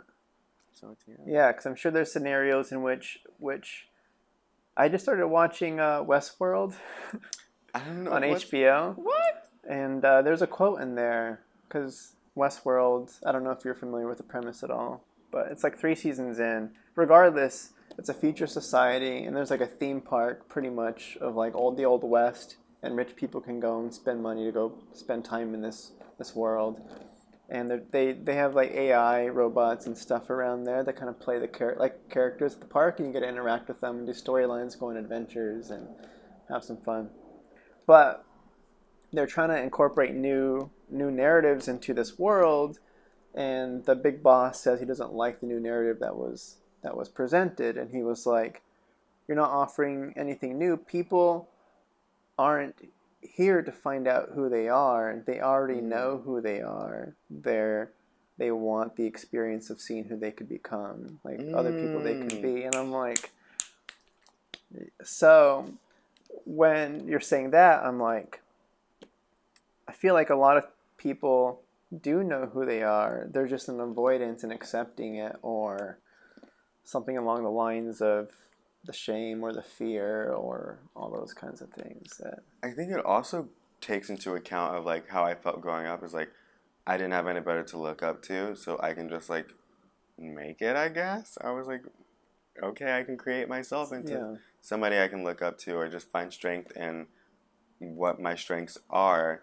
So I think it's really what plays a part into people being like, I have to be this way, or maybe I'm this way, is the media telling people how they are or how they act and like just be and exist.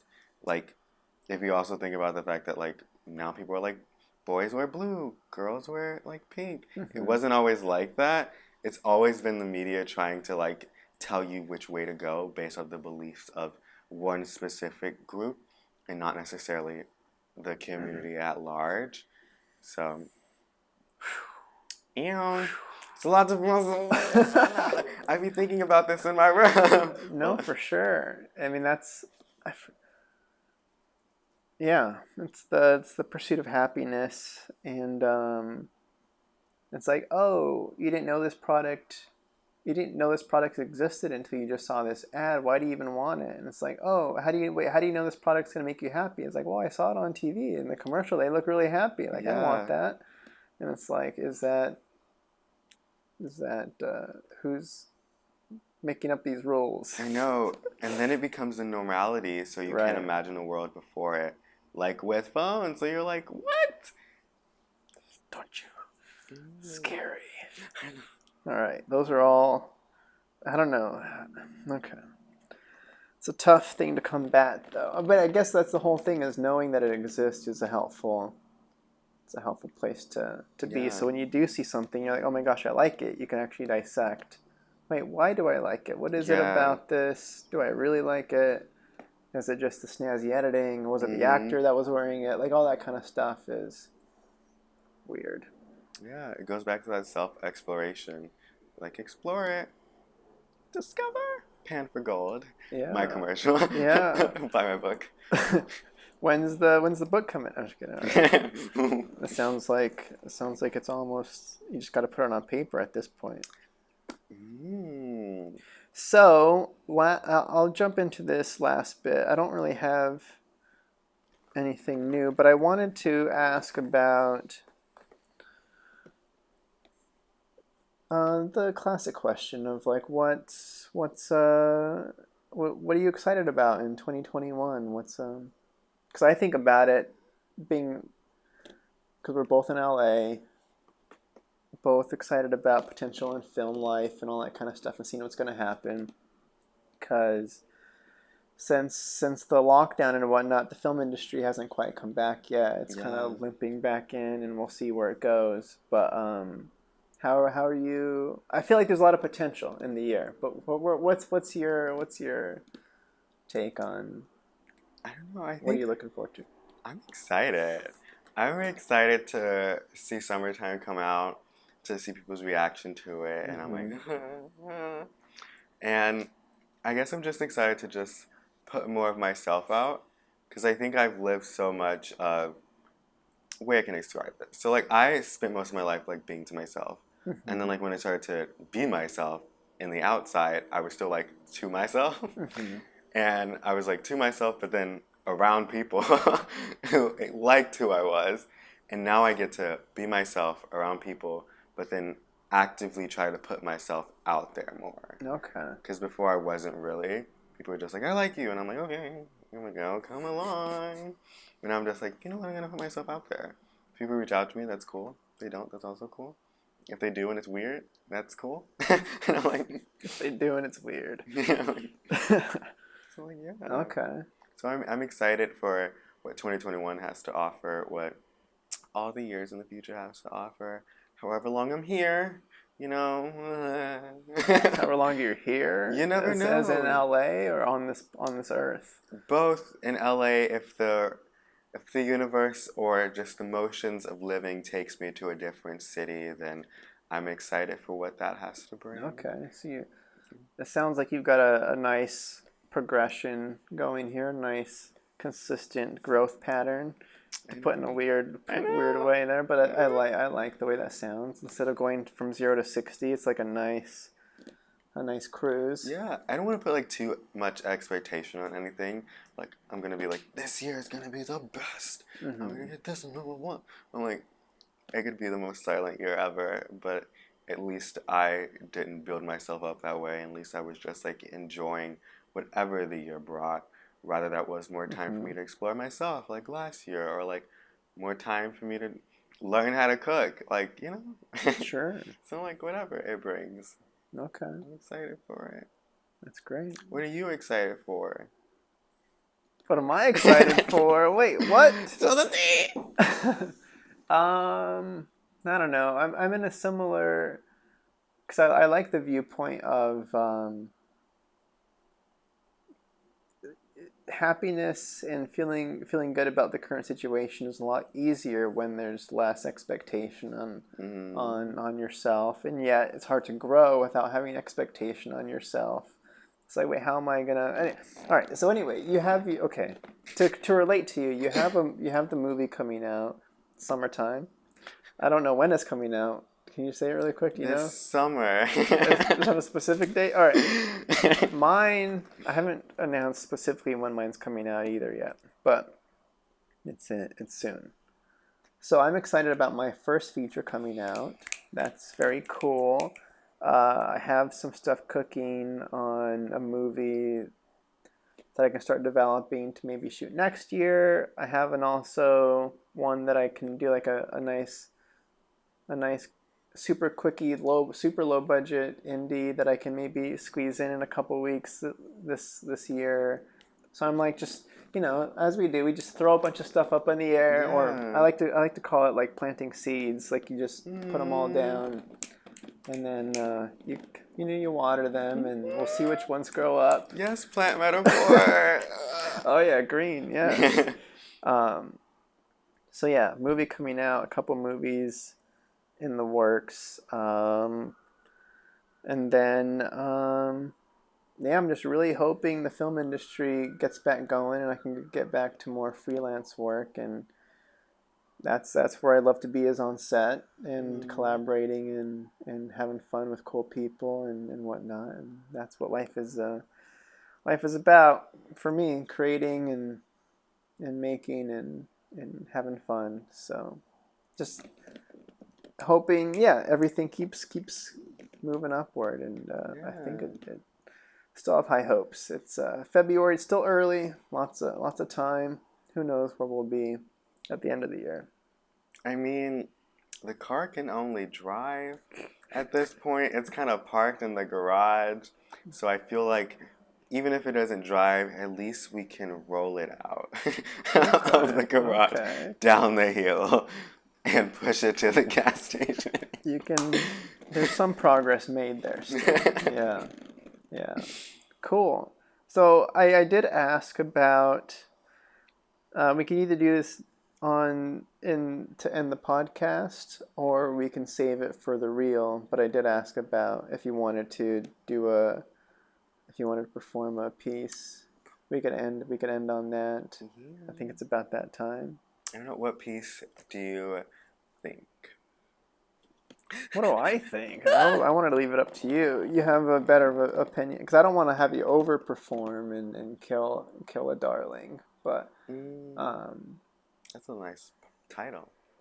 okay, darling. I'm gonna use that. Please. But before we jump into that, actually, where can people find you, and how do people keep in touch with Tyris Winter? You can find me on my walks to Trader Joe. At this address. Pull up and take my groceries. No, you can't. Don't do that. Don't do that. Anyway. Those are expensive. It's very expensive. I mean, help me carry it, Well, that's better. Yeah. That'd be nice. But it's up to, I don't want to judge people in thievery, But anyway, so my Instagram is @winterissues. It's the same on all platforms, kind of. I'm not on Twitter. You mentioned TikTok. I do TikTok. You can check out my TikTok, even though I'm kind of embarrassed by it, but it's cute. Sure. Yeah. And that's the same handle? Yeah, same handle, same everything. You can literally just search up my name and stuff will come up. Great. Do you have any plans on putting more up on your YouTube, or you transitioned all the way to TikTok instead? I've been thinking about using my YouTube more frequently, but I'm debating if I want to do poems or if I want to do just like, that little vlog setting, like I'm creating like a fashion piece or something, or something. I'm like, I don't know. I think I want to do a mix of both because my personality isn't just one thing. Sure. And I think it would just be a disservice to be like, I'm a professional poetry account. That is all. Like, yeah. So like I want to. It's diverse. Yeah. Yeah. I could be like making just art in general and just be like, here's a video. So I'm probably going to be more consistent. On my YouTube, I have like one video up. Yep, there is one video there. You have a little teaser, a little taste. Got to give you an appetizer. But once I change the wallpaper, it is over. I'm getting started again. Great. Cool. All right. So what are you thinking? What's coming to mind on? Okay. Cool. This is titled "Make Me Your Black Queer Teen Idol" by me. I'm just kidding. Play my songs on every radio station. Let my voice loop in your ears in the new headphones you purchased to hear the bass properly on my latest hit. Listen on your way to appointments, while sitting in traffic, while ignoring your partner. Remember my lyrics in the shower. Want so badly to see me in concert rip out my cover on Vogue at the liquor store. Don't purchase the magazine. Place it above your headboard. Draw me portraits, send me letters, friend requests on my private Facebook. Let me be your lock screen. Let the world love me long enough to become its sweetheart. Be the first black queer teen to win a music award in every genre. Perform at the Super Bowl. Face plastered on backpacks and cereal boxes. Have my own perfume and shoe line. Let me be loved by your no longer homophobic father. Allow my mother to call and say sorry for not accepting me earlier. Have white cis gay men apologize for ever discriminating. Watch me switch hate to love with the first track on my album.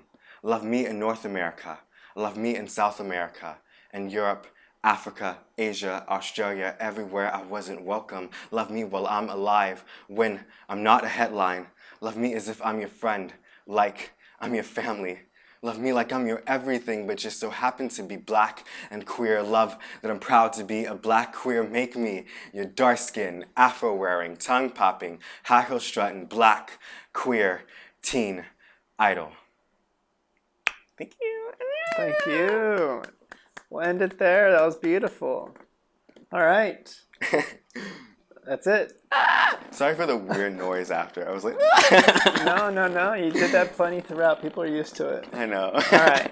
Bye.